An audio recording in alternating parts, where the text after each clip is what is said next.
Hello everyone. आज हम बात करते हैं जो अमेरिकी विदेशी मंत्री हैं उनके भारत दौरे के बारे में। मतलब वो जो भारत में अपना दौरा करेंगे तो उसके मुख्य बिंदु क्या हैं या फिर उसका प्रमुख एजेंडा जो है वो क्या रहेगा, और इस दौरान जो है वो किन किन टॉपिक्स पर जो है वो चर्चा की जाएगी। इसी के साथ दौरे का स्थान जो है वो मतलब वो अपनी भारत यात्रा के दौरान किस किस जगह पर जो है वो सफ़र करेंगे, तो इस चीज़ पर भी जो है वो हम बात करेंगे। तो बढ़ते हैं आगे की तरफ। तो हम देखते हैं यात्रा से संबंधित अगर हम जानकारी की बात करें तो अमेरिकी जो विदेश मंत्री हैं मार्को रूबियो, इनकी ये पहली विदेश यात्रा रहेगी जो होगी 23 मई 2026 को शुरू होगी। और यात्रा के समय और अवधि की अगर हम इनकी बात करें तो 23 मई 2026 में इनकी यात्रा जो है वो शुरू होकर 26 मई 2026 तक इनकी ये यात्रा भारत में रहेगी। और ये उनकी इस पद पर रहते हुए, यानी कि अमेरिकी विदेश मंत्री के पद पर रहते हुए, ये भारत में जो है वो उनकी पहली यात्रा होगी। हम कह सकते हैं कि मतलब वो अपने इस पद पर बनते हुए भारत में पहली बार जो है वो भारत आएंगे। और ये यात्रा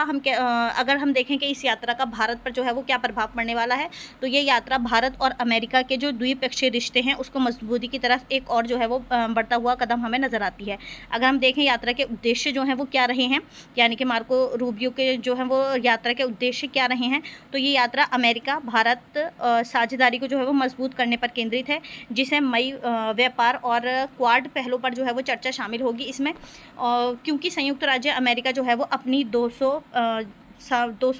230वीं वर्षगांठ जो है वो मनाने की तैयारी कर रहा है। इसके बाद अगर हम देखें क्योंकि मतलब जो अमेरिका है वो अपना जो वर्षगांठ है, अपने जो स्थापना दिवस है वो मनाने की तैयारी कर रहा है, तो उसके चलते हुए यहाँ पर जो अमेरिका के साथ भारत की साझेदारी है, उसका जो व्यापार है, उसमें जो क्वाड के पहलों पर चर्चा जो है वो इसमें शामिल की जाएगी। इसके बाद हम बात करते हैं इसके प्रमुख मतलब इस यात्रा के प्रमुख उद्देश्य या फिर इसका जो एजेंडा जो है वो पर्पस क्या रहा क्या होगा। तो इस यात्रा का प्रमुख उद्देश्य जो है वो व्यापार के लिए है, रक्षा के लिए है, रक्षा सहयोग के लिए है और ऊर्जा सुरक्षा के लिए है। यानी कि हमारे जो मतलब रक्षा है, हमारी जो जितनी भी सेना है उसके सहयोग के लिए ऊर्जा सुरक्षा को बढ़ावा देना इसका प्रमुख उद्देश्य रहेगा। मार्को रूबियो जो है कहा जा रहा है कि मार्को रूबियो जो है वो भारतीय अधिकारियों के साथ भी इसके रणनीतिक जो भी पहलू होंगे उन पर जो है वो चर्चा की जाएगी। यानी कि इन तीनों क्षेत्रों में जो है जितने भी इसके अधिकारी रहेंगे उनके रणनीतिक पहलू पर भी चर्चा की जाएगी कि इसको जो है वो किस तरह बेहतर बनाया जा सकता है। अगर हम बात करें आगे की तरफ तो इसके क्षेत्रीय संबंध जो है वो क्या रहेंगे, यानी इस यात्रा का जो है वो क्षेत्रीय संबंध हमें किस रूप में देखने को मिलता है, तो हम देख सकते हैं कि यूएसए और ईरान का जो युद्ध है ये दौरा ऐसे समय में किया जा रहा है जब अमेरिका और ईरान जो है वो युद्ध के कारण भारत की ऊर्जा सुरक्षा पर गहरा प्रभाव जो है ये पड़ा हुआ है। इस युद्ध के कारण कच्चे तेल की कीमतों में जो है वो भारी मात्रा में वृद्धि जो है वो हुई है। हम देख सकते हैं कि ईरान के साथ जो अमेरिका का युद्ध चल रहा है या फिर इसराइल का जो भी युद्ध चल रहा है, इसकी वजह से जो है पूरे देश में तेल की कीमत कच्चे तेल को लेकर जो है वो मतलब काफ़ी गहरा जो है वो असर पड़ा है। तो इस युद्ध के कारण कच्चे तेल की जो कीमतों पर भारी मात्रा में वृद्धि हो रही है, जिस तरह हम अभी पिछले 2 दिन से देख रहे हैं जो हमारे यहाँ का पेट्रोल और डीजल के जो दाम है वो लगातार बढ़ते जा रहे हैं। तो इस का जो है ये गहरा प्रभाव इस चीज़ पर भी देखने को मिल सकता है। इसके बाद हम बात करेंगे कि मतलब क्वाड की जो बैठक होगी वो क्यों और किस डेट में जो है वो की जाएगी और इसका उद्देश्य जो है वो क्या रहेगा। तो जो मार्को रूबियो के साथ क्वाड बैठक होगी तो ये 26 मई को नई दिल्ली में होने वाली क्वाड विदेशी मंत्रियों की बैठक होगी। इसमें विदेशी मंत्री भी जो है वो शामिल होंगे और इसी समूह में जो है वो भारत, अमेरिका, जापान और ऑस्ट्रेलिया भी जो है शामिल होंगे। यानी क्वाड समूह में जो है वो भारत के साथ साथ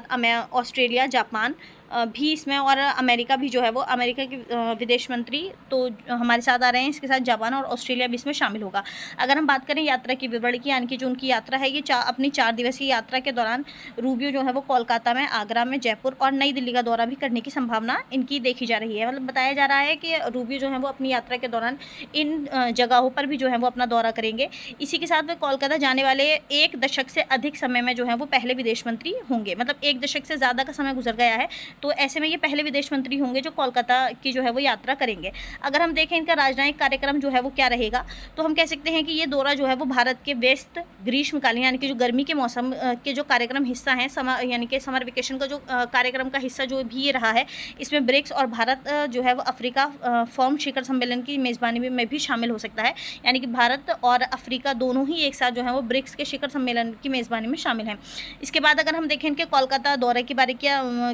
दौरे के बारे में अगर हम बात करें तो हम कह सकते हैं, हम देखेंगे कि पश्चिम बंगाल में जो है वो राजनीतिक बदलाव के बाद, यानी कि जिस तरह हमने देखा है कि पश्चिम बंगाल में ममता बनर्जी के मुख्यमंत्री के पद से हट जाने के बाद, उनकी पार्टी की हार के बाद जो है वो एक नया रूप जो है वो पश्चिम बंगाल का सामने आया है, जिसमें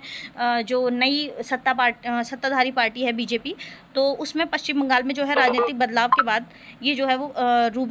ये महत्वपूर्ण दौरा होगा जो मार्को रूबियो का है। और मार्को रूबियो की नए मुख्यमंत्री सुनवेद से मुलाकात की पुष्टि भी जो है वो की जा चुकी है, और इसी के साथ उनके मिशनरीज ऑफ चैरिटी का दौरा करने की भी संभावना जो है वो जताई जा रही है। इसके बाद हम देखेंगे कि इस यात्रा का जो है वो निष्कर्ष क्या निकलेगा, या इस यात्रा का जो है वो हमारे देश पर क्या प्रभाव पड़ने वाला है, क्या वो प्रभाव जो है वो पॉजिटिव में रहेगा या फिर निगेटिव में रहेगा। तो हम देख सकते हैं कि